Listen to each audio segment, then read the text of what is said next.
Kaya ikaw, Mot, Tomas, asan si Tomas? Wala? Tomas, ingat ka sa inaakala mo na bestie. Poison pistol ba naman yung next round mo? Di ba parang may pagka-sketchy? Isa tong snitch, isang rat. Halatado pagka-peki. Binabalaan ko lang yung Tom sa nakakasama niyang si Jerry. Ano?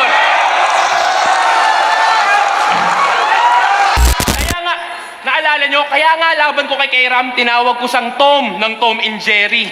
Yun ang sulat kong na-highlight.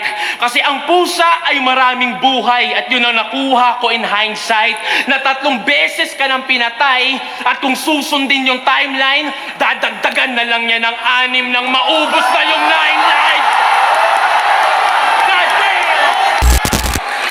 Probinsyanong inggitero, sakim sa oportunidad. Kahit sa kapwa niya, Bisayang nakalikha ng ugong sa syudad. Ginawa niya kay Kairam sa Cebu, yung galit ng mga Bisaya, sumiklab. Pinagmukha ba naman kaaway, yung kapwa niya yawa, galing mo ring mambaliktad.